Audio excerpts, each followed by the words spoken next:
Bob l'éponge pourrait être l'une des émissions les plus joyeuses, absurdes et carrément loufoques jamais créées. Good one, Pat! Mais sous toute cette pêche aux méduses et ces bulles qui éclatent, il y a un côté sombre que la plupart des gens... Pour chaque épisode sur l'amitié ou la préparation de pâté de crabe, il y en a un autre qui a silencieusement traumatisé toute une génération d'enfants. Qu'il s'agisse d'horreur psychologique, d'horreur corporelle ou simplement de traumatisme émotionnel pur, Bob l'éponge a livré des moments vraiment terrifiants au fil des années, souvent quand on s'y attendait le moins. Dans cette vidéo, nous plongeons profondément dans l'épisode le plus terrifiant de chaque saison de Bob l'éponge. Mais avant de continuer la vidéo, assurez-vous d'aimer la vidéo. Rock Bottom. Vous savez ce qui est fou? Tout le monde se souvient de Rock Bottom de la saison 1 comme cet épisode bizarre où Bob l'éponge se perd et où les poissons parlent bizarrement. Mais honnêtement, quand vous regardez vraiment ce qui arrive à notre copain jaune, cet épisode est carrément traumatisant. Imaginez ceci. Vous passez la meilleure journée de votre vie dans un parc d'attractions avec votre meilleur ami. Bob l'éponge et Patrick viennent de passer toute la journée à Glove World, ils sont heureux, ils rient, tout est parfait. Puis boum, mauvais bus. Une erreur stupide et soudain. Le monde entier de Bob l'éponge s'effondre. Ce qui me frappe, c'est la rapidité avec laquelle tout passe du plaisir au désastre absolu. Ce trajet en bus descendant la falaise est terrifiant.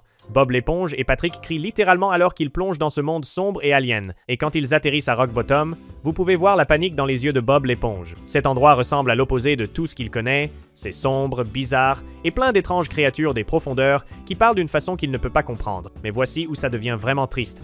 Patrick, son meilleur ami au monde, l'abandonne juste. Je sais que c'était un accident, mais imaginez être Bob l'éponge à ce moment-là. Vous avez déjà peur et vous êtes confus. Et puis la seule personne qui pourrait vous aider s'en va littéralement. La façon dont Bob l'éponge court après ce bus, courant jusqu'à ce qu'il ne puisse plus respirer, appelant le nom de Patrick, c'est du désespoir pur. Ce qui rend cet épisode si brutal, c'est de regarder l'espoir de Bob l'éponge mourir lentement. Au début, il est optimiste. J'attendrai juste le prochain bus, pense-t-il. Facile, non? Faux. L'univers décide de torturer ce pauvre gars. Chaque fois qu'il essaye de faire quelque chose de normal, lasser sa chaussure, prendre une collation, n'importe quoi, un bus apparaît et part sans lui. Cette scène avec la machine à bonbons est de la torture psychologique. Bob l'éponge meurt de faim, il veut juste un morceau de bonbons, mais chaque fois qu'il tend la main, un bus apparaît. C'est comme si le monde jouait ce jeu malade avec lui. Quand cet autre poisson vole son bonbon après toute cette lutte, vous pouvez voir quelque chose se briser à l'intérieur de Bob l'éponge. La scène de la station de bus frappe encore plus fort. Bob l'éponge attend en ligne pendant des heures, peut être toute la journée. Il est le 329e dans la file. Pouvez-vous imaginer rester là, regarder des centaines de personnes passer avant vous, sachant que vous voulez juste rentrer chez vous? Et quand il arrive finalement au premier rang, quand il pense finalement avoir réussi, le bus part littéralement 5 secondes plus tôt. 5 secondes. Mais le vrai coup de poing arrive quand les lumières s'éteignent. Bob l'éponge essaie si fort de rester positif, faisant des blagues sur le fait d'être seul dans le noir. Puis sa lumière de gant meurt, et soudain il fait face à ce qu'il appelle l'obscurité avancée. Cette phrase est devenue un mème, mais pensez à ce qu'elle signifie vraiment. Quand Bob l'éponge commence à entendre ces sons de framboise dans l'obscurité, il perd complètement les pédales. Il passe de la marche à la course au sprint, la panique pure prenant le dessus. Cette éponge joyeuse et optimiste, qui voit toujours le meilleur en tout, est maintenant terrifiée et seule, courant aveuglément dans un endroit qui ressemble à une autre planète. La partie vraiment tordue? Rien de tout cela n'avait à arriver.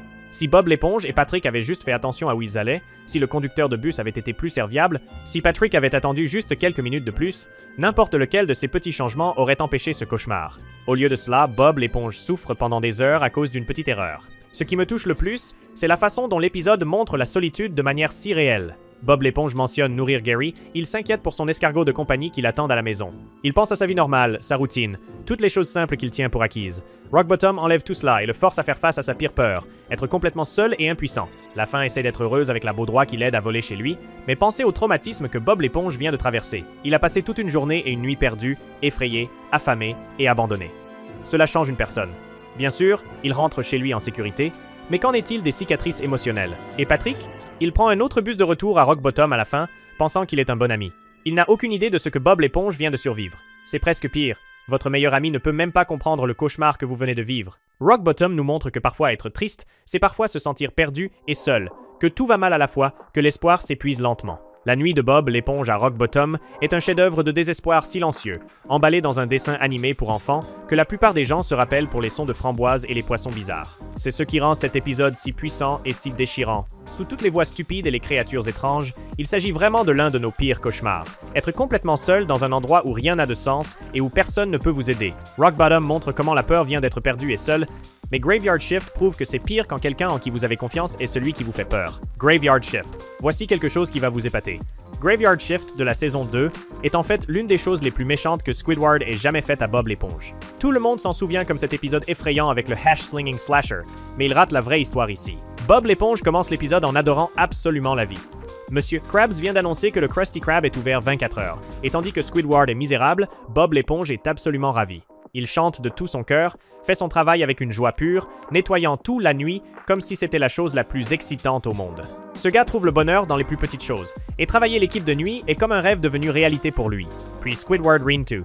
Quand Bob l'éponge montre juste un tout petit peu de nervosité à propos de sortir les poubelles dans le noir, Squidward voit une opportunité de jouer avec la tête de Bob l'éponge pour son propre divertissement. Et c'est exactement ce qu'il fait. L'histoire du hash-slinging slasher et de la torture mentale. Squidward invente ce conte juste pour faire peur à Bob l'éponge exprès. Il regarde le visage de Bob l'éponge, voit la peur grandir et continue. Quand Bob l'éponge essaye de deviner ce que le slasher a fait de mal, a oublié la sauce, ne sait pas laver les mains, Squidward continue à dire non, traînant le suspense jusqu'à ce qu'il livre la chute brutale sur la coupure de sa main. Mais voici ce qui rend cela vraiment cruel.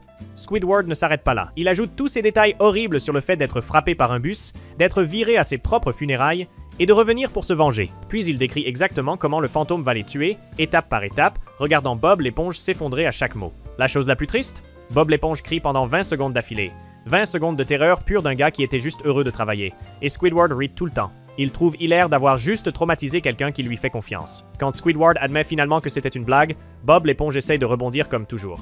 Mais le mal est fait. Vous pouvez le voir dans la façon dont il réagit plus tard quand les signes commencent à se produire. Cette joie innocente qu'il avait pour l'équipe de nuit, disparue. Maintenant, il regarde constamment par-dessus son épaule, attendant que quelque chose d'horrible arrive. Et puis le karma frappe fort. Quand les lumières commencent à clignoter, Squidward pense que Bob l'éponge essaie de se venger en lui faisant une farce. Mais quand il réalise que personne ne touche l'interrupteur, la panique s'installe. Le téléphone sonne avec le silence. Les murs suintent de la bave. Tout de son histoire inventée commence à devenir réalité, et soudain Squidward est celui qui s'effondre. La scène du bus est de la terreur pure pour eux deux. Quand cette figure sombre descend avec ce qui ressemble à une spatule, Squidward perd complètement les pédales. Les cheveux poussent de sa tête alors qu'il crie, et Bob l'éponge commence à pleurer, pas seulement de peur, mais parce qu'il pense que Squidward se soucie assez de lui pour s'habiller et le divertir. Même dans sa terreur, Bob l'éponge croit encore le meilleur des gens. Quand il pense qu'ils vont mourir, les deux personnages révèlent leurs vérités les plus profondes. Squidward admet qu'il a toujours un peu aimé Bob l'éponge. La chose la plus proche d'excuse qu'on n'aura jamais. Et Bob l'éponge? Il avoue avoir utilisé la clarinette de Squidward pour déboucher ses toilettes. Pensez à cela. Face à la mort, la plus grande culpabilité de Bob l'éponge concerne une farce inoffensive. L'épisode essaye de finir sur une note heureuse quand le slasher se révèle être juste un gars qui cherche un travail. Tout le monde rit à propos de Nosferatu qui joue avec les lumières. Mais les dégâts émotionnels sont déjà faits. Squidward a délibérément détruit le bonheur de Bob l'éponge et puis a subi les conséquences de sa propre cruauté. En regardant cet épisode, ce qui le rend si triste, c'est la façon dont Squidward traite Bob l'éponge. Bob l'éponge admire Squidward, lui fait confiance, veut son approbation. Et Squidward utilise cette confiance pour lui faire mal pour le plaisir. Il prend la vulnérabilité de Bob l'éponge et la retourne contre lui pour le divertissement. Voici la chose qui me frappe. Cela arrive partout. Quelqu'un que vous pensez être votre ami vous dit quelque chose qui vous fait peur, puis rit quand vous le croyez. Ils appellent cela juste une blague quand vous êtes contrarié, comme si vos sentiments n'avaient pas d'importance.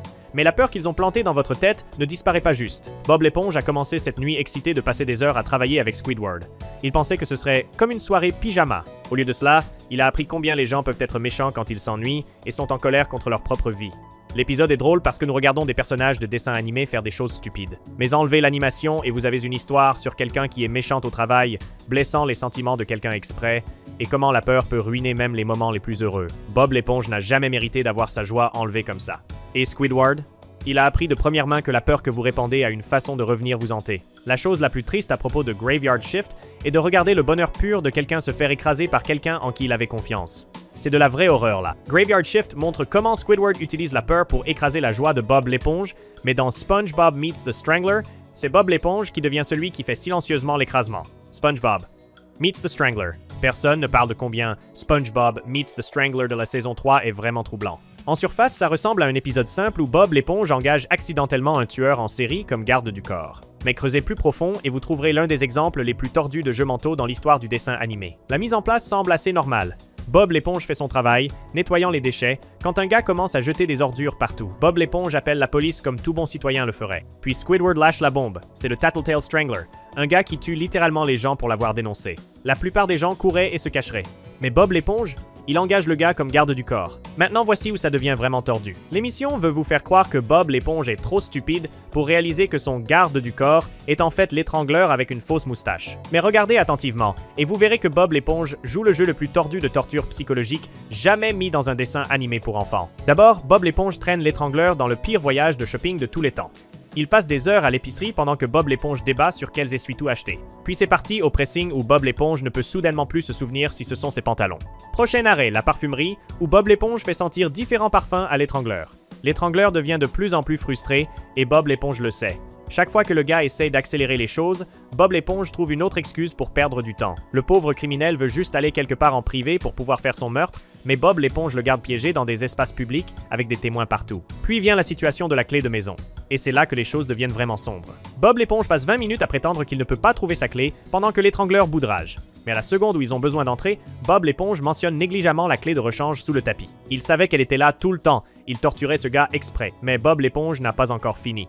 Quand l'étrangleur suggère de grimper par la fenêtre, Bob l'éponge met des crampons à pointe et marche littéralement sur les globes oculaires de l'homme. Pendant 6 heures. Pensez à cela. 6 heures de pointe métallique, broyant les cornets de quelqu'un, pendant que Bob l'éponge prétend que c'est un accident. Ce n'est pas de la maladresse, c'est sadique. Les fêtes sont le vrai chef-d'œuvre cependant. Bob l'éponge a réussi d'une façon ou d'une autre à inviter tout le monde en ville à plusieurs fêtes surprises chez lui. Vous n'envoyez pas accidentellement des invitations pour votre propre fête surprise. Il a planifié toute cette chose, sachant que l'étrangleur serait piégé là avec des dizaines de témoins, incapable de faire autre chose que s'asseoir sur une chaise et regarder sa victime célébrer. Chaque fois que l'étrangleur pense qu'il a finalement Bob l'éponge seul, une autre foule apparaît. L'état mental du gars s'effondre complètement pendant que Bob l'éponge agit comme si tout était parfaitement normal. Quand Patrick apparaît et que Bob l'éponge suggère qu'il pourrait être l'étrangleur, Patrick le croit vraiment et se livre. Même le meilleur ami de Bob l'éponge est plus conscient de lui-même que cette éponge soi-disant innocente. La scène de poursuite à la fin révèle à quel point tout était calculé. Bob l'éponge suit l'étrangleur partout, dans les taxis, dans les avions, même quand le gars saute avec un parachute. Le moment le plus glaçant arrive quand l'étrangleur s'effondre finalement et révèle sa vraie identité. Bob l'éponge agit choqué, mais pensez-y, il vient de passer toute une journée à détruire systématiquement la santé mentale de ce criminel. Il a transformé un tueur dangereux en un désordre pleurant qui se jette volontairement en prison juste pour s'éloigner de lui. L'épisode se termine avec l'étrangleur en prison, pensant qu'il est finalement en sécurité, seulement pour découvrir que Patrick est son compagnon de cellule. Même derrière les barreaux, l'influence de Bob l'éponge torture encore ce gars. La dernière chose qu'on entend, c'est Patrick demandant pourquoi l'étrangleur est là, et vous pouvez voir l'âme de l'homme abandonnée complètement. Ce qui rend cet épisode vraiment effrayant, c'est de réaliser que Bob l'éponge est beaucoup plus intelligent et manipulateur que quiconque ne le pense. Il prend un tueur en série et le brise mentalement en utilisant rien que de la gaieté fausse et des ennuis parfaitement chronométrés. L'étrangleur est supposé être le monstre dans cette histoire, mais Bob l'éponge le transforme en victime par pure guerre psychologique. Il ne devient jamais violent, ne perd jamais son calme, n'abandonne jamais son acte innocent. Il sourit juste et rend lentement un homme adulte fou. Cet épisode nous montre que l'arme la plus grande de Bob l'éponge est sa capacité à faire que les gens le sous-estiment pendant qu'il détruit complètement leurs esprits. La partie la plus effrayante, il fait tout cela en maintenant sa réputation comme le gars le plus gentil de Bikini Bottom. La vraie horreur de SpongeBob Meets the Strangler est que Bob l'éponge était le tueur depuis le début, juste pas le genre qui utilise des armes. SpongeBob Meets the Strangler transforme Bob l'éponge en manipulateur silencieux qui brise mentalement un tueur, mais SquidBob Tentacle Pants va encore plus sombre en transformant l'amitié elle-même en cauchemar grotesque de fonte de chair. SquidBob Tentacle Pants. SquidBob Tentacle Pants de la saison 4 est de l'horreur corporelle pure et simple. Cet épisode prend le concept innocent de téléportation et le transforme en quelque chose qui appartient dans un film de David Cronenberg. Ce qu'on obtient, c'est 11 minutes de cauchemar pur qui a réussi à passer les censeurs de Nickelodeon. Squidward fait ce rêve, où il est finalement un joueur de clarinette célèbre, recevant tous les applaudissements qu'il a toujours voulu. Puis son réveil sonne et la réalité frappe, un autre jour au Krusty Krab. Puis Bob l'éponge visite Sandy, qui a construit ce téléporteur de matière sophistiquée qui peut déplacer les choses instantanément d'un endroit à un autre. Elle fait la démonstration en zappant une pomme sur le bureau de Madame Puff. Technologie cool, non? Faux. Cette machine va créer une abomination. Bob l'éponge demande si le téléporteur peut l'amener au travail plus vite. Sandy accepte de le tester sur une créature vivante pour la première fois. Premier signal d'alarme là. Ne soyez jamais le premier sujet de test pour une technologie expérimentale. Mais Bob l'éponge saute dedans quand même parce qu'il est chroniquement en retard au travail. La téléportation commence bien, mais puis le désastre frappe. Alors que Bob l'éponge se matérialise au Krusty Krab, Squidward passe par là. Une partie du bras de Squidward se fait prendre dans le corps de Bob l'éponge pendant le transport. Puis la télécommande de Sandy devient folle et les zappe tous les deux de retour à son labo. Ce qui émerge de cette machine est de l'horreur pure. Bob l'éponge et Squidward sont maintenant une créature. La tête normale de Bob l'éponge est assise où elle devrait être, mais la tête de Squidward dépasse du côté supérieur gauche du corps comme une sorte de jumeau parasitaire. Ils partagent des bras, mais de la pire façon possible. Bob l'éponge contrôle la main de Squidward, pendant que Squidward contrôle la main de Bob l'éponge. Ils ne peuvent pas bouger sans se battre l'un contre l'autre. Le visuel est absolument troublant. Deux personnalités séparées piégées dans un corps mal formé, aucune ne pouvant s'échapper. Le visage de Squidward montre la terreur pure et le dégoût d'être collé à Bob l'éponge pour toujours. Pendant ce temps, Bob l'éponge pense que c'est génial parce que maintenant ils peuvent être meilleurs copains et tout faire ensemble. L'ironie est écœurante. Sandy essaye de réparer son erreur en utilisant le téléporteur encore. Ce qui suit est une séquence qui devient plus sombre à chaque tentative. D'abord, ils apparaissent à la fête d'anniversaire d'un enfant, traumatisant tout le monde. Puis, ils se matérialisent comme un nouveau-né dans un hôpital, causant à la mère de crier d'horreur. Ensuite, ils apparaissent entre deux créatures aliens, essayant d'avoir un moment romantique. Chaque tentative ratée montre à quel point cette fusion est vraiment fausse. Ils n'appartiennent nulle part parce qu'ils ne sont pas supposés exister. Ils sont une erreur. Un accident qui continue à être passé comme personne ne veut s'occuper d'eux. De retour au Krusty Krab, leur vie de travail devient impossible. Ils s'écrasent dans la cuisine sur un vélo parce qu'ils ne peuvent pas coordonner leurs mouvements. Quand ils essaient de cuisiner, Bob l'éponge ne peut pas atteindre les ingrédients pendant que la tête de Squidward continue à voler de façon incontrôlable. Krabs jette un œil à ce désordre et les vire, leur disant de ne pas revenir jusqu'à ce qu'ils réparent leurs problèmes. L'épisode devient vraiment triste quand vous voyez Squidward pratiquer la clarinette pendant qu'il est fusionné à Bob l'éponge. Il a ce grand récital qui arrive, sa chance d'être finalement reconnu comme un vrai artiste. Mais comment peut-il performer comme ça? Son rêve meurt à cause de cette fusion. Quand ils essaient de rentrer chez eux, leur maison s'écrase littéralement ensemble parce qu'ils ne peuvent pas se séparer. Même leur maison rejette cet état non naturel. Tout sur leur existence est faux. La scène du récital est là où les choses deviennent vraiment tordues. Squidward est si désespéré de performer qu'il porte une cape pour cacher Bob l'éponge. Mais quand la cape se déchire et révèle leur forme fusionnée, quelque chose d'inattendu arrive, le public adore ça. Ils acclament ce spectacle de monstres. Pour un bref moment, Squidward vit la célébrité qu'il a toujours voulu. Mais c'est construit sur des gens qui le regardent comme un numéro de cirque, n'appréciant pas sa musique. Puis Sandy arrive avec son rayon séparateur moléculaire pour les réparer. Squidward essaye de l'arrêter parce qu'il a finalement un public, mais c'est trop tard. Ils se font séparer et immédiatement la foule déteste son jeu de clarinette normal. Son moment de célébrité disparaît instantanément. Voici où l'épisode devient vraiment horrifiant. Squidward, désespéré de récupérer son public, attrape le rayon séparateur et commence à pousser des boutons au hasard. Sandy l'avertit que c'est de l'équipement sensible, mais il n'écoute pas. La machine surcharge et explose. Puis nous voyons Squidward dans le bureau d'un thérapeute, et quand la caméra recule, il est fusionné avec tous ceux qui étaient au récital, Bob l'éponge, Patrick, Sandy, Monsieur, Krabs, Pearl, Madame Puff. Ils sont tous fondus ensemble dans cette masse dégoûtante couleur chair, avec des parties du corps au hasard qui dépassent. Ces personnages ont perdu leurs identités individuelles complètement. Ils sont coincés dans cette masse grouillante de membres et de visages, probablement pour toujours. Squidward dit « Tout a commencé quand je suis né », suggérant que toute son existence a mené à ce moment d'horreur ultime. Ce qui rend cet épisode si troublant, c'est comment il joue avec notre peur de base de perdre l'autonomie corporelle, être piégé dans le corps de quelqu'un d'autre, incapable de contrôler vos propres mouvements. Regardez votre identité disparaître, ce sont des terreurs primales qui touchent quelque chose de profond et d'inconfortable. L'épisode explore aussi comment les gens deviennent désespérés pour l'acceptation. Squidward était prêt à rester fusionné à Bob l'éponge juste pour garder un public qui riait de lui, pas avec lui, c'est de l'horreur psychologique là. Squid Bob Tentacle Pants prouve que Bob l'éponge pouvait faire de l'horreur sérieuse quand il le voulait. Cet épisode appartient dans la même catégorie que les classiques de l'horreur corporelle, juste avec plus de blagues et moins de sang. Mais la peur est réelle. Et elle reste avec vous longtemps après la fin du générique. Squid Bob Tentacle Pants se termine avec tout le monde piégé dans un corps dégoûtant et fusionné, mais To Love a Patty est en quelque sorte pire, parce qu'il transforme l'amour en obsession et se termine avec Bob, l'éponge mangeant de la viande pourrie. To Love a Patty. To Love a Patty de la saison 5 est l'un des épisodes de Bob l'éponge les plus troublants jamais réalisés, et la plupart des gens ne s'en rendent même pas compte. Ce qui ressemble à une histoire stupide sur Bob l'éponge aimant sa nourriture est en fait un conte tordu d'obsession, de déni et de manger de la viande pourrie qui ferait crier n'importe quel inspecteur sanitaire.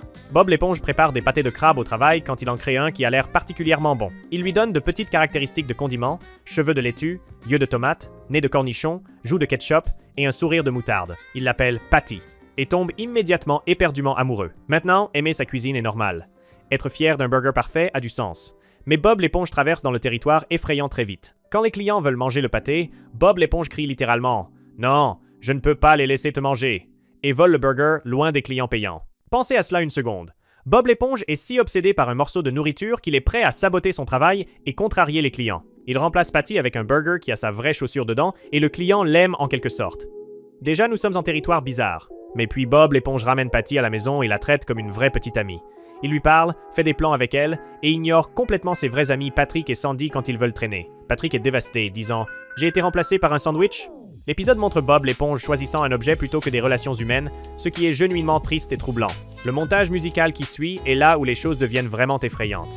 Bob l'éponge emmène ce morceau de viande pourrie en rendez-vous romantique partout en ville. Ils vont danser, mangent de la barbe à papa ensemble, font du bateau et visitent la plage. Tout le temps, Bob l'éponge chante des chansons d'amour à un burger pendant qu'il est complètement perdu dans sa fantaisie. Quand des pétoncles essaient de manger Patty, Bob l'éponge devient absolument psychotique. Il utilise le karaté pour littéralement assassiner 20 et une créature marine innocente juste pour protéger son burger moisi. Ce n'est pas mignon ou drôle, c'est le comportement de quelqu'un qui a complètement perdu contact avec la réalité. Bob l'éponge commet un meurtre de masse animale pour un sandwich, puis il passe par-dessus une cascade et Patty tombe en morceaux dans l'eau. Bob l'éponge essaie désespérément de la remettre ensemble, mais maintenant elle est détrempée et dégoûtante. C'est là où toute personne saine réaliserait que la nourriture est ruinée et la jetterait. Mais l'obsession de Bob l'éponge est allée trop profond. 6 heures plus tard, Patty s'est complètement gâtée. L'épisode la montre couverte de moisissures, suintant des liquides dégoûtants et infestée de vers. Les animateurs ont tout donné pour faire que ce burger ait l'air absolument révoltant. Bave verte qui coule partout, morceaux qui tombent, le tout se décomposant en temps réel. Mais Bob l'éponge pense encore qu'elle est belle. Il emmène cette pile pourrie de maladies au Krusty Krab pour un dîner romantique sophistiqué, s'habillant en smoking et arrivant en limousine. L'odeur est si mauvaise que les autres clients quittent immédiatement le restaurant. Les gens normaux seraient dégoûtés et inquiets pour la santé mentale de Bob l'éponge. Quand Squidward montre à Bob l'éponge à quel point le pâté est vraiment dégoûtant, révélant les vers qui rampent dans la viande pourrie, Bob l'éponge insiste encore qu'elle est la créature la plus magnifique de la mer. Il est si profond dans son délire qu'il ne peut plus voir la réalité. Le burger se décompose littéralement devant lui et il pense encore que c'est parfait. Seulement quand Bob l'éponge sent la viande pourrie, est-ce qu'il sort finalement de son obsession. Il crie d'horreur quand il voit ce que Patty est devenue, une masse dégoûtante de pourriture moisie et infestée de vers. Mais voici où l'épisode devient vraiment sombre. Monsieur Krabs dit à Bob l'éponge que les pâtés de crabe sont censés être aimés et mangés, et qu'il avait une fois une obsession similaire avec un burger qu'il a finalement mangé. Alors que fait Bob l'éponge, il mange le burger pourri, plein de vers et moisi parce qu'il pense que c'est ce que l'amour signifie. Laissez cela s'imprégner. Bob l'éponge consomme sciemment de la viande gâtée grouillante de vers parce qu'il croit que c'est comme ça qu'on montre l'amour pour la nourriture. Dans la vraie vie, manger quelque chose d'aussi pourri vous mettrait à l'hôpital ou pourrait vous tuer. L'épisode se termine avec Bob l'éponge qui a des hauts le cœur et demande un sac à emporter, clairement malade d'avoir mangé de la nourriture décomposée. Tout l'épisode est essentiellement une étude de maladie mentale. Bob l'éponge montre des signes classiques de comportement obsessionnel, il ne peut pas lâcher l'objet de sa fixation. Il le priorise par-dessus de vraies relations, il devient violent quand c'est menacé, et il refuse d'accepter la réalité même quand confronté avec des preuves évidentes. Les nuances romantiques rendent cela encore plus troublant.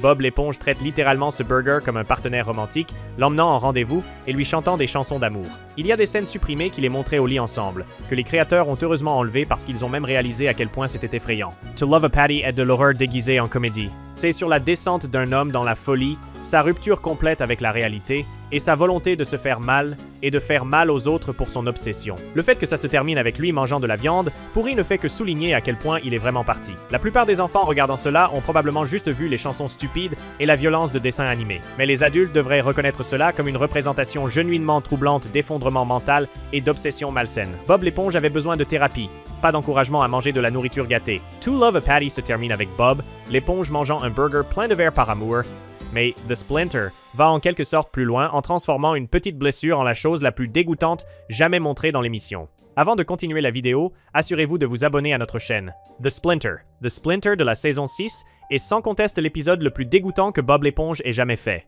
Cette chose a traumatisé toute une génération d'enfants et méritait honnêtement chaque plainte qu'elle a reçue des parents. Ce qui commence comme un simple accident de travail se transforme en horreur médicale pure qui n'a pas sa place dans un dessin animé pour enfants. Bob l'éponge passe une autre belle journée au Krusty Krab, étant son habituel joyeux. Il lance sa spatule au plafond et elle reste coincée, alors il grimpe pour l'attraper. Maladresse classique de Bob l'éponge, non? Puis il glisse sur de la sauce tartare et traîne son pouce sur le plancher en bois. C'est là que tout va mal. Bob l'éponge attrape une petite écharde dans son pouce. Au début, ça semble pas grave, juste un petit morceau de bois coincé dans son doigt. Mais les animateurs ont décidé de faire que cette écharde ait l'air absolument révoltante dès le début. Son pouce devient immédiatement rouge et enflé, et vous pouvez voir cette pointe de bois dégoûtante qui dépasse de sa peau. Bob l'éponge essaie de l'enlever lui-même, mais ses bras faibles ne peuvent pas le gérer. Quand il essaie de l'arracher avec ses dents, son visage se pèle littéralement montrant son squelette en dessous. C'est votre premier avertissement que cet épisode va dans des endroits où aucune émission pour enfants ne devrait aller. Puis Squidward rend tout pire.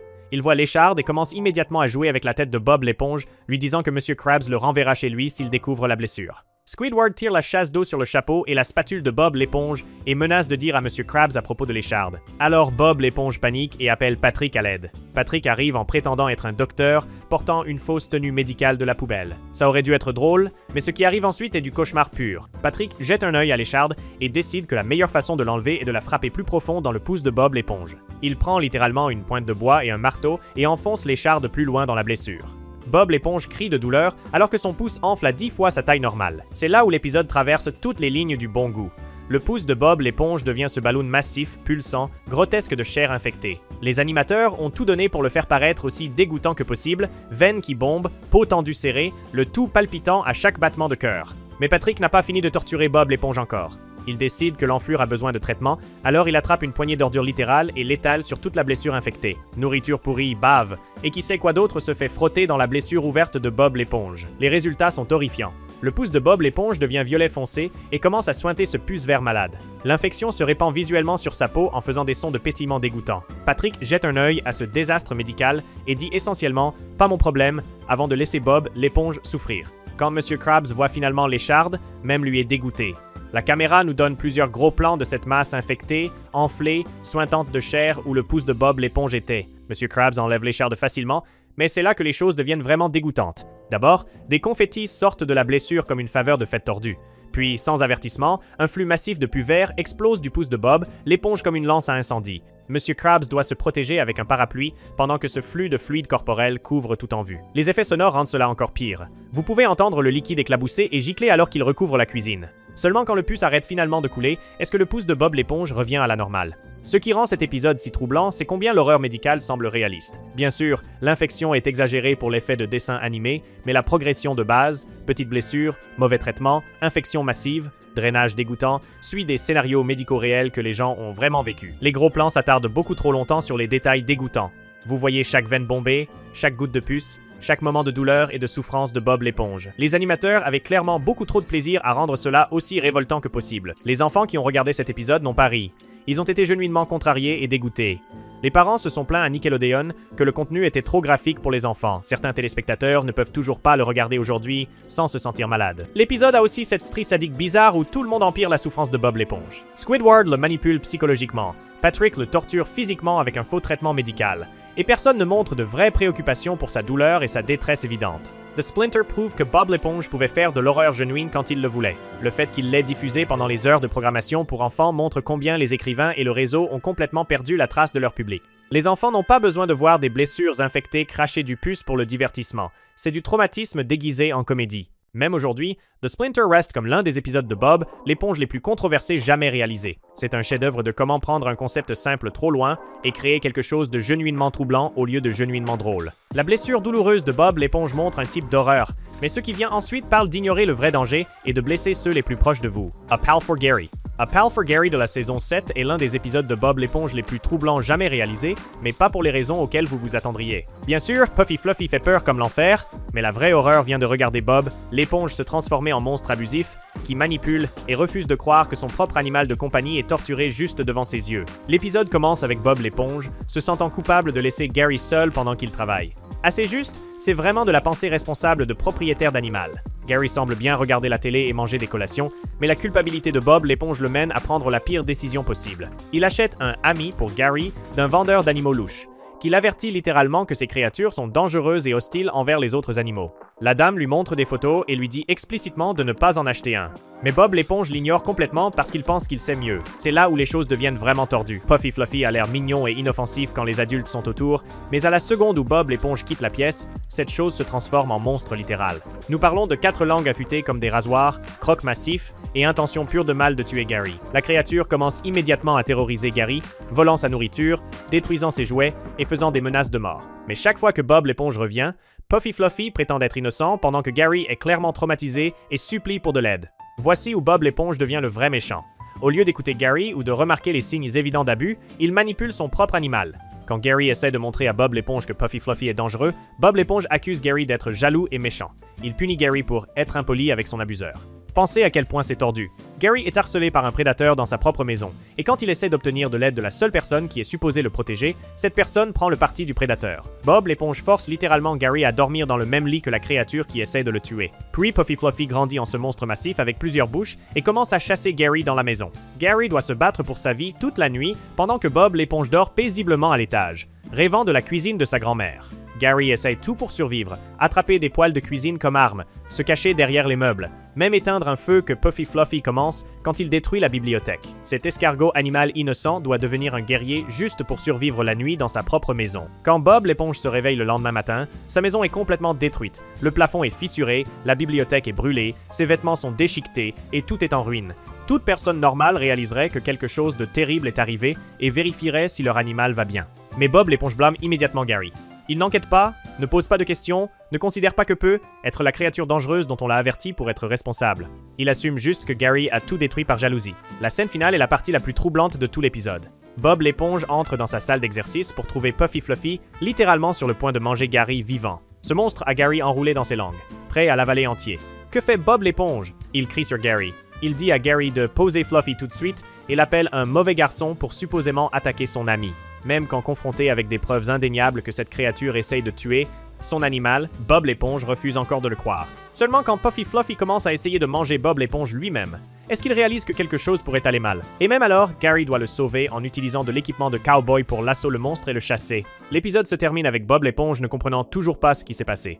Il demande à Gary « Qu'est-ce que tu as à dire pour ta défense ?» Comme si Gary avait fait quelque chose de mal. Gary regarde juste la caméra avec une déception et une défaite complète. Ce qui rend cet épisode vraiment horrifiant, c'est combien les dynamiques d'abus sont réalistes. Puffy Fluffy représente chaque abuseur manipulateur qui agit gentiment autour des figures d'autorité mais terrorise leurs victimes en privé. Bob l'éponge représente chaque facilitateur qui refuse de croire que l'abus se passe parce que l'abuseur semble si gentil avec eux. Gary représente chaque victime d'abus qui essaye de rapporter ce qui se passe, mais se fait blâmer et punir pour causer des problèmes. Le fait que Gary soit un animal le rend encore pire parce qu'il ne peut pas parler pour lui-même, il doit compter sur Bob l'éponge pour le protéger, et Bob l'éponge échoue complètement. L'épisode enseigne aux enfants que si vous êtes blessés, les adultes pourraient ne pas vous croire. Il leur montre que les abuseurs sont bons à cacher leur vraie nature. Pire de tout, il suggère que les victimes pourraient être blâmées pour leur propre abus. Le refus de Bob l'éponge de voir la vérité cause du vrai mal, et ensuite, il fait face à de vrais fantômes et cauchemars sombres qui ne le lâcheront pas. Ghoulfuls. Ghoulfuls de la saison 8 prend l'horreur surnaturelle au sérieux. Tandis que d'autres épisodes d'Halloween de Bob l'éponge jouent avec des thèmes effrayants, celui-ci s'engage vraiment à être effrayant et suit ses promesses d'horreur. L'épisode commence avec Bob l'éponge et Patrick regardant les nuages dans Jellyfish Fields. Patrick fait ce commentaire bizarre sur les nuages, calmant ses démons intérieurs, ce qui aurait dû être notre premier avertissement que les choses allaient devenir sombres. Puis un bateau-maison hanté littéral s'écrase près d'eux, laissant une traînée de ciel nocturne derrière lui. Patrick pense que c'est juste une fausse attraction de maison hantée, mais Bob l'éponge peut dire que quelque chose va vraiment mal avec cet endroit. Le bateau lui-même ressemble à quelque chose qui a navigué tout droit d'un cauchemar, tout bois pourri, brouillard fantomatique et une aura de mal pur qui l'entoure. Une fois qu'ils entrent, l'horreur commence immédiatement. Il y a des peintures de squelettes qui bordent les murs, et quand Bob l'éponge regarde ce qui semble être une peinture normale de fleurs, les fleurs se transforment en serpents et sautent littéralement dans ses pores. Il court partout en criant pendant que ces choses rampent sous sa peau, avant qu'elle retourne finalement à la peinture. Puis une main poilue géante sort d'un placard et traîne Bob l'éponge à l'intérieur pour de la torture invisible. Patrick ne remarque même pas parce qu'il est convaincu que tout est faux. Bob l'éponge se fait recracher complètement traumatisé, mais Patrick pense encore que ce sont tous des effets spéciaux. La vraie terreur commence quand il rencontre Lord Poltergeist, le capitaine pirate fantôme. Ce gars est une menace surnaturelle légitime avec de la malice genuine. Son équipage de pirates morts-vivants performe cette chanson de marin incroyablement sombre sur manger des globes oculaires, boire des drains rouillés et garder des fouets à 9 queues comme animaux au lieu d'escargots mignons. Quand ils arrachent la coquille de Gary pendant la chanson, ça arrête d'être drôle très vite. Ils sont des esprits genuinement mauvais qui aiment causer de la douleur et de la peur. Lord Poltergeist trompe Bob l'éponge et Patrick en leur faisant croire qu'il a volé leurs âmes en mettant ce qu'il prétend être leurs esprits dans des bouteilles en verre. La torture psychologique de croire que votre âme a été prise est assez troublante, mais puis il menace de les faire partie de son équipage fantomatique pour toujours s'il ne complète pas sa tâche. La section du milieu devient vraiment intense quand Miss Krabs, Squidward et Sandy arrivent pour voler le trésor fantôme. L'avidité de M. Krabs l'aveugle complètement au danger surnaturel dans lequel ils sont tous. Quand Lord Poltergeist les attrape en train de voler, il ne se contente pas de se fâcher, il ouvre un portail vers le vide et les aspire dans une dimension d'horreur pure. C'est là où l'épisode devient genuinement terrifiant. Le vide est un royaume de cauchemars personnalisé où chaque personnage fait face à ses pires peurs. Mais Krabs doit payer de l'argent pour utiliser une salle de bain, ce qui semble stupide, mais représente sa terreur la plus profonde de dépenser sa richesse. Squidward se fait piéger avec une version démoniaque géante de Bob l'éponge qui rit maniacalement en le torturant. Pour quelqu'un qui trouve déjà Bob l'éponge ennuyeux, être coincé avec une version mauvaise surnaturelle pour l'éternité est de la torture psychologique. Le cauchemar de Patrick est le plus tordu parce qu'il montre comment sa stupidité le protège vraiment de l'horreur. Il est supposé être tourmenté par un donut conscient qui exauce ses souhaits mais le fait souffrir. Au lieu de cela, l'indécision de Patrick et son manque de concentration brisent complètement le système. Le démon Donut devient si frustré d'essayer de torturer quelqu'un de trop stupide pour comprendre ce qui se passe qu'il devient la victime à la place. L'apparition du Hollandais volant cranque l'horreur encore plus. Quand il découvre que Lord Poltergeist a volé son trésor, le Hollandais se transforme en torpille littérale de rage surnaturelle et détruit tout en vue. La fin est genuinement sombre. Tout le monde se fait aspirer dans le vide définitivement, et le Krusty Krab devient le Cursed Crab, staffé par des démons et créatures surnaturelles. Ils sont tous piégés dans cette dimension de cauchemar pour toujours, servant des clients fantomatiques et vivant comme prisonniers des forces surnaturelles qu'ils ont rencontrées. Ce qui rend cet épisode vraiment effrayant, c'est comment il traite ces éléments surnaturels sérieusement. Les fantômes sont des esprits malveillants qui aiment causer la souffrance. La magie est réelle et dangereuse, avec des conséquences permanentes qui ne peuvent pas être annulées. L'imagerie d'horreur est aussi surprenamment intense pour une émission pour enfants. Serpents rampant sous la peau de Bob l'éponge, âmes arrachées des corps, transformations démoniaques et gens traînés dans des dimensions de torture surnaturelle, cette matière appartient dans un vrai film d'horreur. Ghoulfuls prouve que Bob l'éponge pouvait faire de l'horreur surnaturelle légitime quand il le voulait. C'est de l'horreur genuine qui arrive d'avoir des personnages de dessins animés. L'épisode respecte son public assez pour livrer de vraies frayeurs au lieu de juste prétendre être effrayant. Les fantômes effrayants piègent tout le monde dans un cauchemar. Et ensuite, Bob l'éponge et Patrick deviennent si effrayés par un film qu'ils ne peuvent pas arrêter d'avoir peur. Don't Look Now. Vous connaissez ce sentiment quand vous regardez un film effrayant et puis devez marcher chez vous dans le noir? Don't Look Now de la saison 9 cloue cette expérience parfaitement. La plupart des émissions se contentent de se moquer des gens pour avoir peur. Mais cet épisode comprend vraiment pourquoi les films d'horreur gâchent votre tête. Bob l'éponge et Patrick décident de voir Fisherman Kate, Attack of the Hook au cinéma, malgré l'avertissement de Squidward qu'ils ne dormiront pas de la nuit. Ils agissent tough, prétendant qu'ils sont des grands garçons adultes qui peuvent gérer n'importe quoi. Squidward dit juste « boo » de la voix la plus ennuyeuse possible et ils crient tous les deux. Signal d'alarme là. Mais ils sont déterminés à prouver que Squidward a tort, alors ils vont voir ce film d'horreur sur un pêcheur-tueur qui hameçonne les gens et les transforme en bâtonnets de poissons. Le problème, c'est qu'ils ont trop peur pour vraiment le regarder. Chaque fois que quelque chose d'effrayant arrive à l'écran, ils ferment les yeux ou se cachent sous leur siège. Ils ratent presque tout le film parce qu'ils n'arrêtent pas de paniquer et de se couvrir les yeux. Quand ils trouvent finalement le courage de regarder, ils réalisent qu'il est minuit, l'heure exacte où le pêcheur frappe supposément. Maintenant, ils doivent marcher chez eux dans le noir tout en étant complètement paranoïaques de chaque ombre et son. C'est là où l'épisode devient vraiment bon. Bob l'éponge et Patrick deviennent si terrifiés qu'ils ne peuvent pas marcher à leur maison seuls. Ils se raccompagnent à tour de rôle, mais puis la personne qui vient d'être raccompagnée doit raccompagner l'autre personne, créant cette boucle sans fin de peur. Chaque chose innocente devient terrifiante. Une corne de brume sonne effrayante. Les ombres ressemblent aux pêcheurs. Même Slasher McGee passant sur un petit vélo avec des roues d'entraînement les effraie. Leur peur a rendu le monde entier dangereux. Squidward se fait réveiller par leurs cris et doit les porter physiquement tous les deux à leur maison comme des enfants. Mais même après qu'ils soient en sécurité à l'intérieur, ils continuent à crier d'une maison à l'autre, demandant si l'autre va bien. Squidward ne peut pas dormir à cause de leurs cris constants. Voici où Squidward prend la pire décision possible. Au lieu de juste leur dire de se taire, il décide de leur enseigner une leçon en s'habillant comme le pêcheur et les effrayant pour de vrai. Il met un manteau de pêcheur, un chapeau avec une fausse barbe et prend une canne à pêche avec un hameçon. Squidward grimpe sur son toit et utilise l'hameçon pour attraper Patrick par la narine, arrachant son visage alors qu'il le traîne hors de son rocher. Patrick court en criant à la maison de Bob l'éponge avec son visage littéralement déchiré, ce qui traumatise Bob l'éponge encore plus. La scène de chambre est où les choses deviennent genuinement troublantes. Bob l'éponge et Patrick barricadant la porte avec des meubles, mais Squidward grimpe par la fenêtre à la place. Quand ils voient ce pêcheur dans leur chambre, ils perdent complètement les pédales. Dans leur terreur, Bob l'éponge et Patrick font quelque chose de vraiment bizarre. Ils échangent leurs sous-vêtements pour qu'ils ne meurent pas seuls. C'est un détail si bizarre que ça rend leur peur plus réelle et désespérée. Mais puis quelque chose va horriblement mal. Quand Squidward commence à rire de comme ils sont effrayés, Bob l'éponge et Patrick pensent que le pêcheur mange Squidward vivant. Alors ils attaquent le costume, essayant de sauver leur ami en battant le monstre. Ils jettent Squidward par la fenêtre et Patrick laisse tomber des objets lourds sur lui, mettant Squidward dans le coma. Une ambulance doit venir le chercher. Bob l'éponge et Patrick pensent qu'ils ont vaincu le monstre et sauvé la vie de Squidward, ne réalisant pas qu'ils l'ont presque tué. Le twist final est du matériel de film d'horreur parfait. Juste quand tout le monde pense que c'est fini, le costume du pêcheur commence à bouger encore, mais cette fois sans Squidward dedans. Même Squidward a peur parce qu'il sait qu'il ne contrôle plus le costume. Ils crient tous et sautent dans l'ambulance, seulement pour découvrir que Gary jouait juste dans le costume. Le monstre était juste un escargot curieux tout le temps. Ce qui rend cet épisode si bien, c'est comment il traite la peur sérieusement. La terreur de Bob, l'éponge et Patrick semble réelle et relatable. Quiconque a déjà regardé un film effrayant et puis a dû marcher chez lui dans le noir sait exactement comment il se sent. L'épisode montre aussi comment la peur peut faire que les gens fassent des choses stupides. La farce de Squidward se retourne spectaculairement parce que les gens effrayés ne pensent pas clairement. La tentative de sauvetage de Bob, l'éponge et Patrick tue presque leur ami parce qu'ils étaient trop paniqués pour voir ce qui se passait vraiment. Don't Look Now réussit comme horreur parce qu'il respecte l'émotion d'avoir peur. La peur est montrée comme une force puissante qui peut complètement changer comment vous voyez le monde autour de vous. La peur de Bob, l'éponge et Patrick les piège dans un cycle de panique et chaos, mais ensuite, leur monde devient sauvage quand une lune mystérieuse transforme des amis en créatures sauvages et dangereuses. Avant de vous parler de l'épisode terrifiant de la saison 10, n'oubliez pas d'appuyer sur ce bouton d'abonnement. Feral Friends. D'accord. Alors imaginez que vous regardez votre dessin animé préféré et soudain il se transforme en documentaire nature de l'enfer. C'est exactement ce que Feral Friends fait à Bob l'éponge, et honnêtement c'est du matériel de cauchemar. Cet épisode commence avec Sandy qui a une fête d'anniversaire à Jellyfish Fields avec tous ses amis.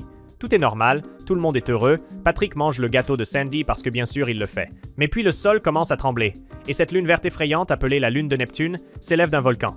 Et c'est là que les choses deviennent complètement folles. Le moment où cette lumière verte touche quiconque, ils se transforment en version réaliste de leur vraie créature marine. Mais voici la chose, quand je dis réaliste, je veux dire troublant, inconfortablement réaliste. Bob l'éponge devient ce filtreur bizarre en forme d'éponge de cuisine qui mange littéralement des bactéries. Patrick se transforme en cette étoile de mer dégoûtante et gluante qui éjecte son estomac pour manger. Ce qui rend cet épisode absolument terrifiant, c'est comment l'animation change complètement. Une seconde, vous regardez vos amis de dessins animés familiers, et la seconde suivante, ils sont ces créatures marines grotesques et réalistes qui ressemblent à quelque chose qui a rampé hors d'un manuel de biologie. Le contraste est choquant et profondément troublant. C'est comme regarder vos amis d'enfance se transformer en monstres. Sandy devient la seule survivante parce qu'elle est un mammifère terrestre, pas une créature marine. Mais au lieu du soulagement, cela crée de la terreur pure. Elle doit regarder tous ses amis perdre leurs esprits et personnalités, devenant des animaux sauvages conduits seulement par l'instinct. Monsieur Krabs se transforme en crabe charognard, mangeant des ordures. Madame Puff devient un poisson globe prédateur, essayant de manger Monsieur Krabs. Larry mue sa coquille, puis la mange, ce qui est absolument dégoûtant. Ils ne peuvent pas parler, ils ne peuvent pas penser, ils ne peuvent pas se souvenir qui ils sont. Pearl devient une baleine sperme massive qui avale son téléphone. Squidward se transforme en poulpe géant, qui devient la menace principale de l'épisode. En parlant de Squidward, sa transformation est la partie la plus terrifiante. Cette version poulpe géante de lui traque Sandy comme un monstre de film d'horreur. Il utilise son bec pour couper son dôme supposément indestructible, l'inondant et chassant ses anciens amis pour les manger. La façon dont il brise méthodiquement le verre et poursuit Sandy et les autres ressemble à quelque chose des dents de la mer. Sandy essaye désespérément de protéger ses amis transformés en les gardant dans un aquarium, mais ils agissent encore sur l'instinct animal pur. Madame Puff continue d'essayer de manger Monsieur Krabs. Bob l'éponge filtre des bactéries qui crient littéralement alors qu'elles se font consommer. C'est comme garder un groupe d'animaux sauvages dangereux qui étaient vos meilleurs amis. L'épisode n'évite pas les relations prédateur-proie non plus. Le narrateur français explique comment ces créatures se comporteraient naturellement et c'est brutal. Les poulpes mangent les poissons. Les baleines mangent la vie marine plus petite. Les crabes cherchent des ordures. L'émission abandonne temporairement ses thèmes d'amitié habituels et embrasse la réalité dure de survie océanique. Ce qui est vraiment troublant, c'est comme Sandy devient impuissante. Elle a toujours été la intelligente et capable qui résout les problèmes avec science et karaté. Mais ici, elle est complètement hors de son élément, littéralement courant pour sa vie de ses propres amis. Quand Squidward l'attrape avec ses tentacules et essaie de la manger, la terreur semble réelle. Le climax où Sandy doit appeler Pearl pour combattre Squidward est fou. Deux créatures marines massives se battant pendant que Sandy essaye de garder ses amis plus petits en sécurité. C'est comme regarder King Kong combattre Godzilla, sauf que ces monstres étaient vos copains de dessin animés partageant un gâteau d'anniversaire. Même quand tout le monde se transforme de retour à la normale après 2 heures, il y a des suites troublantes. Les vêtements de tout le monde ont dissous, alors ils sont tous nus et embarrassés. C'est un détail bizarre qui ajoute à l'inconfort. L'expérience les a laissés vulnérables et changés. Mais l'épisode n'a pas fini de traumatiser les téléspectateurs. Juste quand vous pensez que c'est fini, le soleil de Neptune apparaît et transforme Sandy en écureuil terrestre réaliste. Le cycle continue, prouvant que personne n'est vraiment en sécurité de ces forces cosmiques. Le génie de Feral Friends, c'est comment il prend la formule familière de Bob l'éponge et la transforme en quelque chose de genuinement effrayant. L'émission a toujours joué avec l'idée que ce sont des créatures marines, mais habituellement de façon mignonne et aseptisée. Cet épisode force les téléspectateurs à confronter la réalité de ce que ces personnages sont vraiment. Animaux sauvages avec des instincts naturels pour chasser, manger et survivre. Pour les enfants qui ont grandi en voyant Bob l'éponge et Patrick comme des amis de dessins animés inoffensifs, les regarder devenir des prédateurs réalistes est genuinement traumatisant. L'épisode prouve que Bob l'éponge peut faire de l'horreur quand il le veut et c'est absolument terrifiant. Parfois, la chose la plus effrayante, c'est de voir quelque chose de familier devenir complètement alien et dangereux. Après que tout le monde se transforme en animaux sauvages, la saison 11 devient encore plus sombre quand Bob l'éponge et Patrick commencent à terrifier Squidward d'une façon que personne n'a vu venir. Ink Lemonade. Parlons de l'épisode de la saison 11, qui a fait que des adultes se demandent ce qu'ils regardaient. Ink Lemonade est sans conteste l'une des choses les plus troublantes que Bob l'éponge ait jamais mise en onde, et honnêtement, je suis surpris que ça ait même passé les censeurs. Patrick tient un stand de limonade, mais il vend littéralement juste de l'eau parce qu'il ne comprend pas comment la limonade marche. Patrick, classique, non? Squidward lui donne un citron pourri par méchanceté, et tout semble normal pendant environ 30 secondes. Puis Bob l'éponge se faufile derrière Squidward avec un mégaphone et crie. Squidward est si surpris que l'encre jaillit de son nez dans le pichet de Patrick. Quand Bob l'éponge le boit, il découvre que c'est absolument délicieux. Et c'est là où cet épisode prend un virage dur à gauche. Patrick réalise qu'il a besoin de plus d'encre, alors il décide que la meilleure stratégie est de traumatiser complètement Squidward. Et quand je dis traumatiser, je le pense littéralement. La première chose que Patrick fait, c'est frapper à la porte de Squidward et arracher sa propre peau, pas métaphoriquement. Il déchire vraiment sa chair pour révéler ses organes internes, sa mâchoire, trachée, cœur, poumon et intestin pendent tous pour que tout le monde voit. Laissez-moi répéter ça. Un dessin animé pour enfants a montré un personnage performant de l'automutilation pour exposer son anatomie interne. Le fait que cela ait été diffusé sur Nickelodeon est absolument fou. Les intestins de Patrick parlent même à Squidward, demandant des pressures de poulpe comme si c'était un comportement totalement normal. Mais attendez, ça devient pire.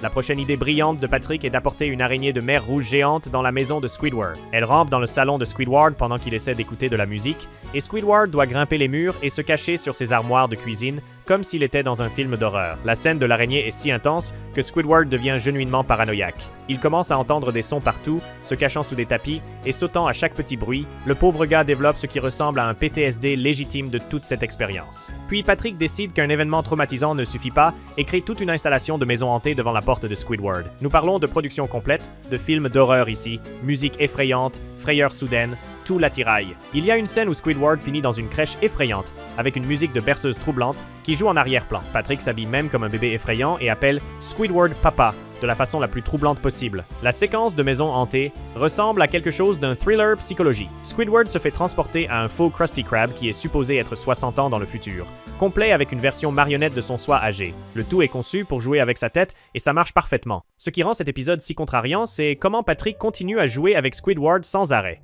Il continue à le faire encore et encore, le brisant lentement, juste pour faire de l'argent. L'acteur de voix Roger Bumpass a dit que c'était l'épisode le plus dur sur lequel il ait jamais travaillé parce qu'il devait répétitivement crier, faire des sons de vaporisation d'encre et courir terrifié. C'est un acteur de voix professionnel disant qu'un épisode de Bob l'éponge était trop intense pour lui à gérer facilement. Et juste quand vous pensez que l'épisode pourrait finir sur une note plus légère, il ne le fait pas. Bob l'éponge et Patrick passent à vendre des cookies, ce qui semble inoffensif jusqu'à ce qu'ils révèlent que les cookies sont faits avec des œufs d'araignée. L'araignée géante revient, et des bébés araignées commencent à ramper hors de la bouche de Squidward pendant qu'il crie et vaporise de l'encre sur tout l'écran. L'épisode finit littéralement avec la bouche de Squidward pleine de bébés araignées. Ce qui est vraiment troublant, c'est comment Bob l'éponge et Patrick traitent casuellement toute la situation. Ils sont complètement inconscients du fait qu'ils détruisent psychologiquement leurs voisins. Ça rend d'une certaine façon cela encore plus troublant que s'ils le faisaient exprès. Après que les trucs cruels de Patrick et Bob l'éponge ont brisé l'esprit de Squidward, la saison 12 est devenue encore plus sombre avec Plankton, devenant un fantôme effrayant et une fin choquante qui a effrayé le public. The Ghost of Plankton. Maintenant pour l'épisode de Bob, l'éponge de la saison 12 qui ressemblait sérieusement à un film d'horreur complet. The Ghost of Plankton est carrément terrifiant, c'est l'une des choses les plus effrayantes que l'émission ait jamais faites. Tout commence avec Plankton, regardant un film d'horreur où un fantôme de grand-mère poursuit une pauvre femme dans une maison hantée. La femme essaye de se cacher, mais le fantôme flotte juste à travers la porte et l'engloutit complètement pendant qu'elle crie. C'est déjà assez intense pour les standards de Bob l'éponge, mais cet épisode ne fait que commencer. Plankton s'inspire et décide qu'il veut devenir un fantôme pour qu'il puisse voler la formule du pâté de crabe. Il construit cette machine de cauchemar appelée un extracteur de fantômes, qui ressemble littéralement à un crâne. La chose l'attrape avec des bras de robot et presse son âme hors de son corps comme s'il était un tube de dentifrice. Regarder l'esprit de Plankton se séparer de sa forme physique est genuinement troublant. Son corps sans vie reste juste là pendant que son fantôme s'envole. Mais voici où les choses deviennent vraiment effrayantes. Quand Plankton essaye d'attraper la formule secrète, il ne peut rien ramasser parce qu'il est un fantôme. C'est là que le Hollandais volant apparaît, et ce gars est absolument terrifiant dans cet épisode. Il commence à enseigner à Plankton comment être un fantôme approprié, et chaque leçon est essentiellement un cours magistral d'horreur. La leçon de métamorphose est du carburant de cauchemar. Le Hollandais volant se transforme en différents monstres, une créature horrifiante avec plusieurs yeux, un morse géant, un serpent à sonnette, et puis Pearl Crabs. Mais quand il se transforme en Pearl, Plankton crie de terreur absolue parce qu'il a peur des baleines. Toute la séquence est conçue pour être aussi effrayante que possible. Puis vient la leçon d'effrayer, et c'est là où l'épisode va complètement hors contrôle. Le Hollandais volant démontre la technique d'effrayer appropriée sur un voleur au hasard. Il rugit si fort et fait une face si terrifiante que le gars tombe littéralement en morceaux. Nous parlons de ses vêtements, peau, muscles et squelettes qui se séparent juste de son corps, laissant seulement son cerveau, yeux et système nerveux flotter autour. Ce n'est pas de la violence de dessin animé, c'est de l'horreur corporelle. Quand Plankton essaye d'effrayer quelqu'un, il regarde accidentellement dans un miroir et s'effraie si mal que sa propre peau de fantôme se sépare, révélant son squelette de fantôme en dessous. L'image des restes fantomatiques de Plankton flottant autour est genuinement troublante. La leçon de hantise a lieu chez Squidward, et cette séquence ressemble à quelque chose d'un film d'horreur légitime. Plankton possède le lit de Squidward et le transforme en ce monstre vert suintant d'ectoplasme avec une bouche géante. Squidward se réveille couvert de bave de fantôme pendant qu'un rire mauvais résonne dans sa chambre. Le pauvre gars est si terrifié que sa peau devient complètement blanche. Ce qui rend cette scène encore plus effrayante, c'est comme la peur de Squidward semble réaliste. Il n'est pas juste surpris, il est genuinement traumatisé. Il se cache dans sa commode avec sa clarinette, essayant de se consoler avec de la musique. Mais son jeu de clarinette est si affreux que ça rend les fantômes fous. Quand Plankton arrache la clarinette de lui, il se transforme en version fantomatique de Bob l'éponge, ce qui envoie Squidward en mode panique complète. Tout l'épisode a cette atmosphère sombre et surnaturelle qui est complètement différente des épisodes normaux de Bob l'éponge. Les arrière-plans sont plus sombres, la musique est plus effrayante et les réactions de tout le monde semblent plus intenses que d'habitude. C'est comme regarder un film d'horreur qui arrive d'avoir des personnages de dessin animé. Mais la partie absolument pire vient à la fin. Après tout le chaos fantomatique, Plankton retourne au Chum Bucket pour trouver tout le monde assistant à ses funérailles parce qu'il pense qu'il est mort. Son vrai corps est dans un petit cercueil pendant que Bob l'éponge pleure hystériquement. Toute la scène est morbide et troublante. Puis le Hollandais volant décide de posséder le corps de Plankton et prétendre être vivant encore. Quand tout le monde réalise qu'ils ont été trompés, ils forment une foule en colère et commencent à piétiner ce qu'ils pensent être Plankton. Regarder une foule de gens attaquer violemment quelqu'un est assez intense, même si c'est le Hollandais volant à l'intérieur. L'épisode se termine avec tout le monde continuant à piétiner le vrai Plankton après qu'il récupère son corps. Mais puis vient le moment qui a traumatisé toute une génération d'enfants. Après que la carte The End apparaît, le Hollandais volant surgit soudainement du bas de l'écran, tourne sa tête comme un hibou et lâche ce cri glaçant directement au public. Cette frayeur soudaine brise complètement le quatrième mur. Le Hollandais volant n'effraie pas quelqu'un dans l'émission, il vous effraie, vous, la personne qui regarde. Les enfants ne s'y attendaient pas, et ça a pris tout le monde complètement au dépourvu. Le fait que ça arrive après que l'épisode finisse officiellement le rend encore plus choquant. L'histoire de fantôme de Plankton est devenue vraiment effrayante. Et maintenant, la saison 13 devient encore plus bizarre avec Slappy Days, plein d'horreurs corporelles effrayantes et de trucs étranges traités comme si c'était normal. Slappy Days. Imaginez ceci. Vous vous réveillez le matin et devez choisir quelle tête mettre sur votre corps d'une collection de têtes coupées assises sur votre table de nuit. C'est littéralement comment Slappy Days commence, et ça ne fait que devenir plus troublant de là. Cet épisode est absolument terrifiant, et honnêtement, il ressemble plus à un court-métrage d'horreur qu'à un épisode de Bob l'éponge. Tout commence dans le château de Nosferatu, ce qui donne déjà un ton effrayant.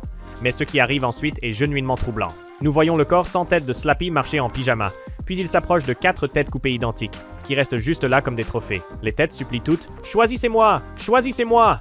pendant que cette créature sans tête décide laquelle attacher pour la journée.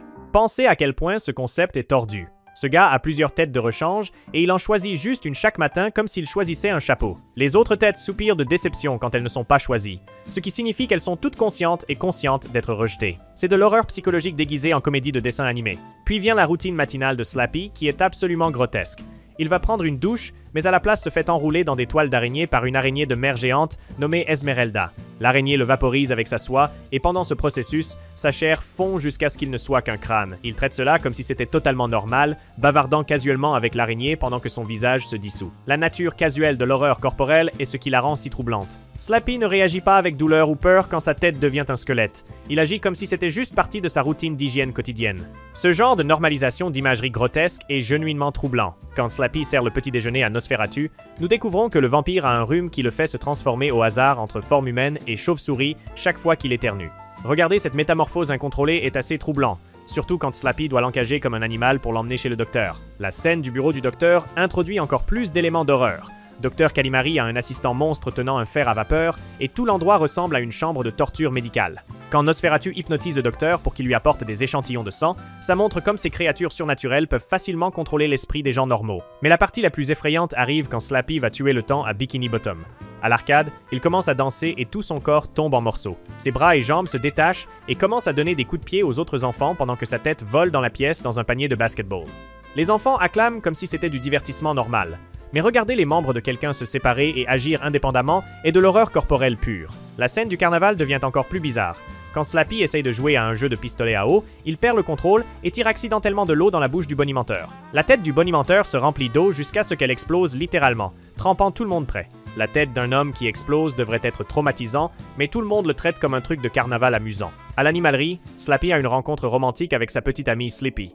Leur idée de flirter implique de s'appeler dégoûtant, horrifiant, gruesome et lèvres puantes. Leur relation tordue montre comment ces créatures ont des standards complètement différents de ce qui est attirant ou romantique. Quand ils s'apprêtent presque à s'embrasser, c'est genuinement inconfortable à regarder. La scène de pique-nique au cimetière est de l'imagerie d'horreur classique. Slappy s'assoit parmi les tombes parlant aux morts comme s'ils étaient de vieux amis. Quand il demande l'heure à Monsieur Ribeye, une main de squelette émerge du sol portant une montre. Le fait que Slappy ait des conversations casuelles avec des cadavres montre comme il est déconnecté de la vie et la mort normale. Quand Slappy retourne au bureau du docteur, tout le monde a été hypnotisé par Nosferatu. Tous les patients sont assis là scandant Nosferatu. Encore et encore comme s'ils étaient dans une secte. Le docteur sort de ça juste assez longtemps pour donner des conseils médicaux avant de retourner à son état de transe. La fin est complètement folle. Nosferatu met un collier anti-puces, et des centaines de puces s'envolent de son corps. Slappy les attrape et les met sur un sandwich, planifiant de les manger plus tard. La façon casuelle dont il traite les parasites comme nourriture est absolument dégoûtante. Mais le moment absolument pire vient à la toute fin. Comme Nosferatu et Slappy volent ensemble chez eux, la lune grandit soudainement une bouche et les avale tous les deux. La lune est une créature vivante qui mange les gens. Cette image finale de la bouche géante de la lune consumant les personnages est genuinement terrifiante. Ce qui rend Slappy Days si troublant, c'est comment il normalise l'horreur. Parties du corps qui tombent, têtes qui explosent, gens hypnotisés, créatures mangeant des parasites, tout cela est traité comme la vie de tous les jours. L'épisode crée un monde où les choses les plus grotesques et horrifiantes sont complètement normales, ce qui est plus troublant que les frayeurs traditionnelles. Cet épisode prouve que Bob l'éponge peut être genuinement effrayant quand il embrasse les thèmes d'horreur. L'horreur corporelle, les éléments surnaturels et la normalisation complète d'imagerie troublante font de ceci l'un des épisodes les plus troublants de toute la série. Slappy Days montre comment Bob l'éponge peut être effrayant de petites façons, mais Creepaway Camp y va à fond avec de vraies horreurs effrayantes et violences comme vous n'en avez jamais vu avant. Creepaway Camp. Il y a quelque chose de genuinement troublant à prendre des personnages bien aimés de l'enfance et les jeter dans un film d'horreur complet, et c'est exactement ce que Creepaway Camp fait. Ce spécial Halloween de 44 minutes est essentiellement Bob l'éponge rencontre Vendredi 13, et c'est beaucoup plus terrifiant qu'il n'a le droit d'être. L'épisode s'ouvre avec des vibes classiques de films d'horreur, une figure musclée mystérieuse dans les ombres écrivant des lettres menaçantes à tous les anciens campeurs de Camp Coral.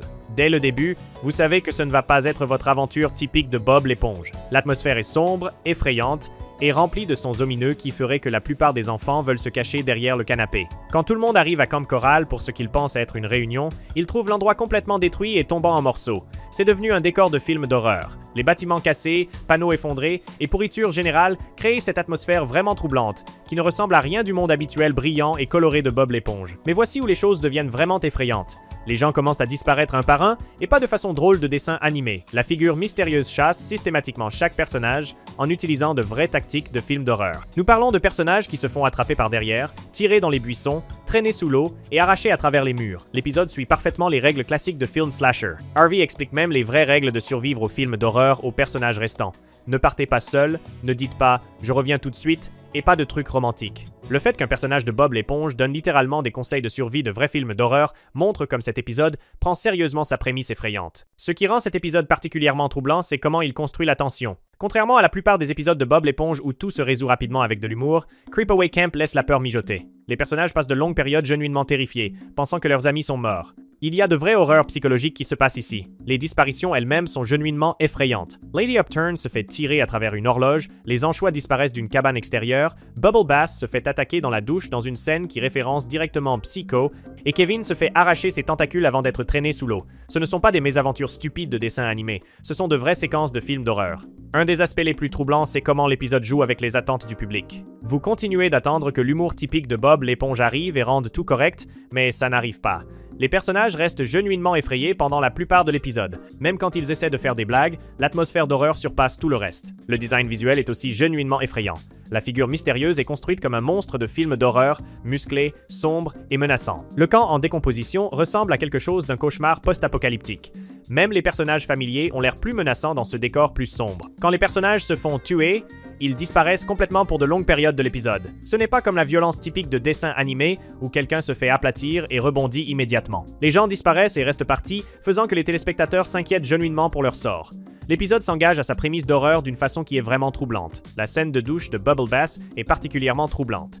Il se lave pendant que la figure s'approche par derrière et toute la séquence est filmée comme une scène classique de meurtre de film d'horreur. Les angles de caméra, la musique et le rythme crient tous « Quelqu'un va mourir !» d'une façon qui semble complètement fausse pour une émission pour enfants. Même quand la vérité est révélée, qu'Elwood kidnappait tout le monde parce qu'il avait été laissé au camp et voulait juste ses amis de retour, l'épisode n'abandonne pas complètement son atmosphère d'horreur. Elwood lui-même est présenté comme cette figure musclée et intimidante qui vivait seule dans les bois pendant des années. C'est une histoire de fond genuinement troublante pour un dessin animé pour enfants. La partie la plus effrayante pourrait être comment l'épisode normalise la logique de films d'horreur. Les personnages discutent de meurtres, morts et tactiques de survie comme si c'était complètement normal. Le fait que cela arrive dans l'univers habituellement innocent de Bob, l'éponge le fait sembler encore plus faux et troublant. Ce qui distingue vraiment cet épisode, c'est son engagement aux vraies frayeurs plutôt qu'à la comédie. La plupart des épisodes Halloween de Bob, l'éponge mélange des éléments effrayants avec de l'humour, mais Creepaway Camp joue son horreur complètement sérieusement pour la plupart de sa durée. Les blagues qui existent semblent nerveuses et inconfortables plutôt que genuinement drôles. L'épisode bénéficie aussi d'être long de 44 minutes, ce qui lui donne le temps de construire une vraie terreur atmosphérique. Des épisodes plus courts auraient dû se dépêcher vers la résolution, mais ce spécial laisse la peur mariner. Les personnages passent du vrai temps à avoir peur, ce qui fait que les téléspectateurs ont peur aussi. Creepaway Camp montre l'horreur et la mort dans le monde de Bob l'éponge, et puis Unidentified Flailing Octopus le rend encore plus effrayant avec des aliens effrayants et de l'horreur corporelle. Unidentified Flailing Octopus. Imaginez vous réveiller un matin et vos yeux grandissent soudainement des bouches, commencent à crier, puis s'arrachent de votre tête et courent se cacher dans vos toilettes. C'est littéralement ce qui arrive à Squidward dans cet épisode, et c'est absolument terrifiant. Unidentified Flailing Octopus de la saison 15 commence innocemment avec Bob l'éponge et Patrick regardant un reportage sur des observations d'OVNI. Ils mettent des chapeaux de papier d'aluminium et commencent à chasser des aliens dans le jardin de Squidward, détruisant complètement ses fleurs dans le processus. Configuration classique de Bob l'éponge, non? Vous pensez savoir où cela va? Squidward devient si ennuyé qu'il décide de leur enseigner une leçon en créant un faux ovni utilisant une canne à pêche et un masque alien bizarre. Il convainc avec succès Bob l'éponge et Patrick que les aliens n'existent pas et ils partent jouer aux super-héros à la place. Squidward se sent fier d'être la voix de la raison. Mais voici où l'épisode prend un virage dur vers le territoire d'horreur genuine. Le moment où Squidward rant, de vrais aliens apparaissent. Ce ne sont pas des aliens mignons de dessins animés non plus. Ce sont ces créatures effrayantes à tête de tiki qui veulent voler la maison de Squidward comme une sorte d'artefact pour leur collection. Les aliens voient Squidward comme un parasite qui doit être éliminé. Alors ils entrent par effraction dans sa maison pendant qu'il dort et commencent à le vaporiser avec ce produit chimique vert. Quand Squidward se réveille, ses yeux se transforment littéralement en bouche hurlante. Pas métaphoriquement, ses vrais globes oculaires grandissent des dents et commencent à crier de terreur avant de sortir de sa tête et de courir comme des animaux terrifiés. Cette séquence d'horreur corporelle est genuinement troublante. Regardez les yeux de Squidward devenir des créatures indépendantes qui fuient de lui dans la peur et du carburant de cauchemar. Le fait qu'ils se cachent dans ses toilettes, comme s'ils cherchaient refuge de leur propre corps, est profondément troublant. Ce qui rend cela encore plus effrayant, c'est comment Squidward gère la situation. Il ouvre calmement son tiroir de commode et met une paire d'yeux de rechange comme si c'était totalement normal. La façon casuelle dont il traite ses parties du corps devenant conscientes et fuyant suggère que ce genre de choses arrive régulièrement dans son monde, ce qui est en quelque sorte plus troublant que s'il avait paniqué. Les aliens eux-mêmes sont genuinement menaçants. Ils ne sont pas les méchants stupides typiques de Bob l'éponge, ils sont froids, calculateurs et complètement indifférents à la souffrance de Squidward. Quand ils l'attaquent avec des bombes de vaporisation et de l'équipement de forage, il y a une vraie menace derrière leurs actions. Ils le voient comme rien de plus qu'un parasite à exterminer. Quand Squidward essaie de se défendre, il réalise que Bob l'éponge et Patrick sont dans la maison de Bob l'éponge jouant à se déguiser, ce qui signifie que les aliens qui l'attaquent sont réels. Le moment de reconnaissance, quand il comprend que tout ce qu'il vient de rejeter comme impossible, arrive vraiment créer ce battement parfait de film d'horreur. Sa vision du monde s'effondre complètement en temps réel. Les aliens enlèvent ensuite toute sa maison avec lui accroché dessus, le traînant dans leur vaisseau mère. Les séquences spatiales sont genuinement effrayantes, avec des environnements aliens stériles et des chambres expérimentales bizarres. Quand Squidward essaie de s'échapper dans l'espace, il commence à suffoquer et doit ramper de retour à l'intérieur, montrant comme il est vraiment piégé. La scène de sondage subvertit les attentes de la façon la plus psychologiquement troublante possible. Au lieu de l'examen physique typique que vous attendriez des histoires d'enlèvement aliens, il force Squidward à parler de son traumatisme d'enfance et sa relation avec sa mère. Cette torture psychologique est en quelque sorte plus invasive et inconfortable que n'importe quelle sonde physique aurait été. Les aliens deviennent si ennuyés par les histoires sans fin de Squidward sur sa mère qu'ils le jettent littéralement de retour sur Terre juste pour se débarrasser de lui. L'idée que quelqu'un pourrait être si psychologiquement épuisant que même les scientifiques aliens abandonnent de l'étudier est à la fois drôle et profondément triste. Mais la partie la plus horrifiante vient à la fin. Quand Squidward essaie de dire à Bob l'éponge et Patrick ce qui s'est passé, ils refusent de le croire à cause de ce qu'il leur a dit plus tôt sur les aliens n'existant pas. Patrick le fait littéralement taire en le fermant dans sa propre boîte aux lettres. Squidward est piégé avec la connaissance que les aliens sont réels, mais personne ne le croira jamais à cause de son propre scepticisme. Cette fin est de l'horreur psychologique pure. Squidward sait maintenant la vérité sur la vie alien, mais il est complètement impuissant à convaincre quiconque d'autre. Il est coincé avec cette connaissance terrifiante pendant que tout le monde autour de lui pense qu'il ment ou est fou. Ce genre d'isolement et d'impuissance est genuinement effrayant. L'épisode présente aussi de l'imagerie sérieusement troublante partout. Les chambres de reproduction aliens avec des œufs éclosant des bébés aliens, Squidward flottant impuissant dans l'espace et la froideur clinique des expériences aliens contribuent tous à une atmosphère de terreur genuine. Ce qui rend cet épisode si efficace, c'est comment il commence comme une histoire typique de Bob l'éponge sur des malentendus stupides, puis se transforme graduellement en horreur de science-fiction légitime. Les éléments d'horreur corporelle, torture psychologique et indifférence cosmique créent quelque chose qui semble complètement faux pour une émission pour enfants. Et voici, avant de cliquer hors de la vidéo, assurez-vous d'être abonné à notre chaîne.